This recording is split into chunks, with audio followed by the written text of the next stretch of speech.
Okay, YouTube, this is your Ozzy update for July 13th, 2025. Now, before we begin, I just want to give an update. I just uploaded a video, hag hunting in Virginia Beach. Go check that out.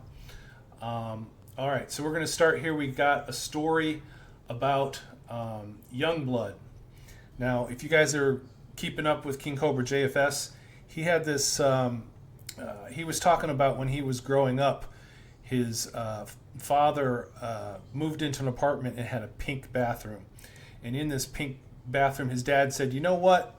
My son likes pink. I'm just going to leave it pink." And after that, Cobra made a comment that he saw all these young bloods walking around with pink socks. And he was like, "Yeah, you guys go for it," or whatever.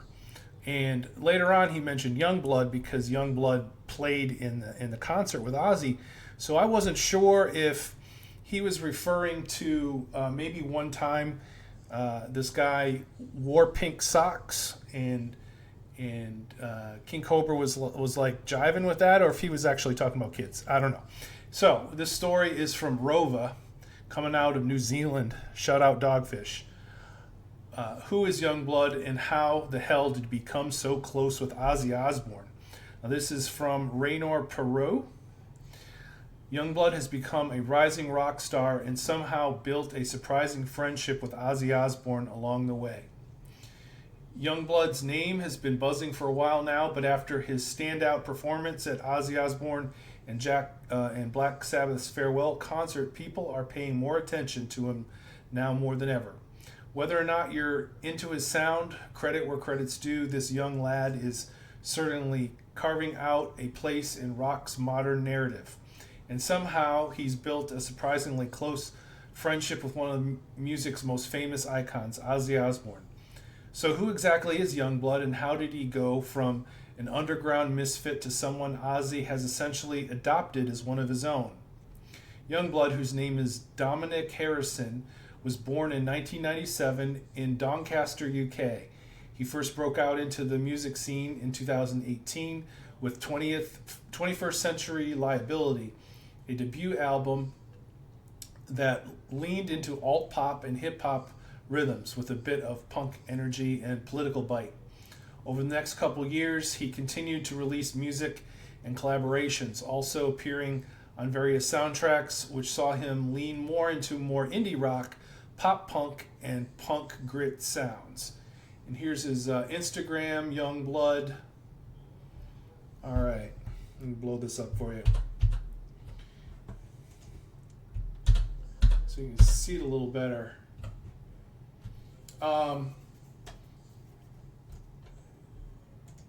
Sorry about that. As his career progressed, especially post 2020, his music began to lean harder into alt rock and punk rock territory with bigger guitar riffs, band arrangements, and more live performance ready feel. He experimented with genres, but his music continued to explore identity, mental health, nonconformity, and the struggles of growing up feeling like an outsider. Now, Youngblood has built a loyal global fan base, and he clearly knew how to connect with them, whether it was through his candid lyrics, chaotic live shows, or emotionally charged covers. He found a way to make misfits feel seen. Around this time, big names in the industry started taking notice. Foo Fighters frontman Dave Grohl called him the future of rock and roll in 2022. Not long after, Mick Jagger invited Youngblood to a Rolling Stones show in Liverpool, and he even gifted him a guitar backstage. This year, 2025, the release of his album Idols saw Youngblood lean harder into his rock sound. The record feels louder, more focused, and maybe even a little more grown up, but without losing that restless, chaotic spark he's always had.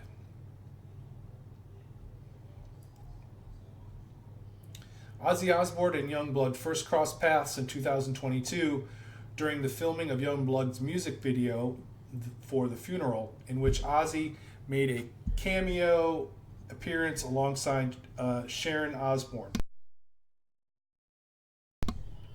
Behind the scenes, the two hit it off. According to NME, Youngblood opened up to Ozzy about some of the hate he had received online, in particular social media users labeling him as disrespectful for spitting beer into the crowd at his gigs. I was speaking to him about what happened on Twitter, and he said, "If you want to spit beer on the audience, do it. As long as you do it with love," Youngblood told NME. "People think Ozzy is kind of gone, but he's not," Youngblood also said. "He's so intelligent and so fucking beautiful. People are scared of him until they hear him speak. He said that he saw a lot of himself in me. He said, never apologize for anything. They will understand you later. Time always tells." So he's got, I don't know what this is, Caring Magazine, Ozzy, Sharon, and Kelly Osbourne to star in Youngblood's new video for the funeral. Since that first meeting, Youngblood stayed in touch with Ozzy and ended up getting to know the rest of the Osbourne family as well. By 2024, he was close enough to appear as a guest on the Osbournes podcast, where the chemistry between them was pretty clear. If you watched my previous Ozzy update, I gave a link to the Osbournes podcast. The young musician really proved himself when he delivered an incredible cover of Ozzy Osbourne's 1993 song Changes at Black Sabbath. Let me say that one more time. The young musician really proved himself when he delivered an incredible cover of Ozzy Osbourne's 1993 song Changes at Black Sabbath's Back to the Beginning gig earlier this month, July 5th. It's pretty hard to argue that the young musician doesn't have pipes and a great stage presence, but his performance wasn't the only thing that caught people's attention online after the gig. In a video posted to social media, Youngblood can be seen gifting Ozzy a stainless steel cross necklace. As it turns out, Ozzy had previously gifted Youngblood a cross, which he's been wearing ever since. "I made you something," Youngblood said in the video. "Obviously, you gave me your cross and I wanted to return the favor." Ozzy, who looked touched by the gift, told Youngblood, "Oh my God, this is fucking unbelievable. That's really good, thank you," before he gave the young artist a hug and kiss on the cheek. "Thank you for everything, man. It's a fucking honor, man. The whole city's going mad," Youngblood says, before Ozzy jumps in to tell him, "You got a #1 album? Good for you. Conquer America next. Just keep going. Don't give in." There's the both of them right there. Moments later, Ozzy told Youngblood, "If there's anything we can ever do for you," to which Youngblood interjected, "You know what? The fucking music was enough. Thank you so much, honestly. You gave me a fucking outlet. Everyone thought I was too fucking mad, and I was like, nah, man, I'm like Ozzy." The video certainly captured the closeness and mutual, genuine respect the two have for each other. We're keen to see where Youngblood goes from here. Yeah. So it was good to see, some musicians getting close to Ozzy. All right, so I got another story for you, YouTube. It's from BBC, Alice Cullen. Joy of Ozzy fans after paying £666 to meet the star. Christy Wilson has been a Black Sabbath fan for more than 30 years. "You can wait your whole life to meet Ozzy Osbourne, and then 4 of the clan turn up at once. That's how things went down at Comic-Con Midlands on Saturday, 1 week on from Black Sabbath's farewell gig in Birmingham. The so-called Prince of Darkness was back in the city to offer fans a meet and greet with himself, plus Sharon, Jack, and Kelly. Now that's a lot of Osbournes in one go, and for the rare privilege, plus a photo opportunity and autographs. Guests had to pay a thematically fitting £666. Some say the expense was batty, but for those happy to pay it, it was a once-in-a-lifetime thing, with some fans shaking with emotion after their encounter while others grinned with joy. Among the fans who formed a snaking queue at the NEC and waited more than an hour to get to the front was Christy Wilson, who said, "I've seen Ozzy many times, but I've never had the chance to meet him. I've been a fan for 30-odd years." She said she couldn't explain how she felt after hearing Ozzy's voice for the first time in person as he asked for some water during the event. "I've waited a long time for this. I'm shaking," she said. Some heavy metal enthusiasts are still in Birmingham a week after the Sabbath gig, including Daniel Coulter, who traveled from Indiana in the U.S. to watch the band. She said she loved visiting all the Black Sabbath sites in cool and hip Birmingham and said the people were really genuine and down to earth. She could barely contain her joy as she prepared to meet Ozzy, describing him as the metal godfather that blessed us with music. I'm so excited to be here. I love Ozzy more than anything, she said. Coming here is my first overseas trip, and I would love to do that for Ozzy. While meet and greet ticket prices were already hundreds for many, some fans said they paid about £1,500 for the opportunity. An autograph on an album or toy were an extra £375 per item, while a signature on a microphone or guitar would set you back £750. Rules were strict during the events as the Osbournes sat behind a black curtain with them visible only to those who had paid. Comic-Con Midland said that the fans who were unable to attend the event could pre-order photos and autographs.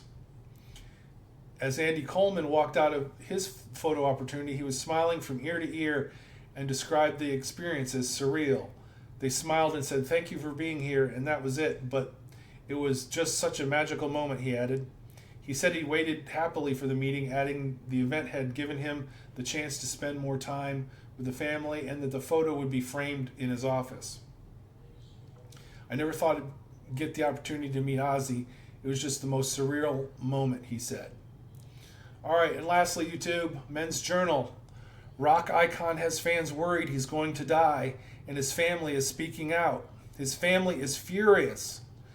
Effie Orfandes. You got Jelly Roll over here. I don't know who these other guys are. Just 1 week after his farewell show, Ozzy Osbourne is making headlines. Over the past few days, there's been a video circulating on the internet. Sounds like Ozzy saying that his health is rapidly declining. There's this video going around, on social media, and it's supposed to be my dad, but it's AI, Kelly said in her Instagram stories on July 11th. It has a voice like my dad's, David Attenborough or something. It starts out saying, "I don't need a doctor to tell me that I'm going to die. I know I'm going to die." What the F is wrong with you people? Why would you spend your time making a video like this, Kelly asked. He's not dying. Yes, he has Parkinson's, and yes, his mobility is completely different than it used to be, but he's not dying. What is wrong with you? Stop making articles or posts about how you think my parents are having a suicide pact. That was bullshit. My mom said to get attention one time, and my dad's not dying. Stop, she concluded. Oh, so she actually said that. It seems as though rumors that the Osbournes have a suicide pact started years ago when Ozzy's wife Sharon Osbourne spoke with the Mirror. We believe 100% in euthanasia, so have drawn up plans to go to this assisted suicide flat in Switzerland if we ever have an illness that affects our brains. If Ozzy or I ever got Alzheimer's, that's it, we'd be off, as Sharon said at the time. I saw my father suffer from the day he came back into my life in 2002 and the day he died in July. There's no way I could go through what he did or put my kids through it. Wow, I did not know that. Ozzy, 76, has been dealing with a variety of health issues over the past several years. However, in a recent interview with Variety, the iconic rocker said he has no regrets on how he's lived his life. Look, if it ends tomorrow, I can't complain. I've been all around the world, seen a lot of things. I've done good, I've done bad. But right now, I'm not ready to go anywhere, he told the outlet. Okay, that has been your Ozzy update for July 13th, 2025. And I am out of here, YouTube. Brain out.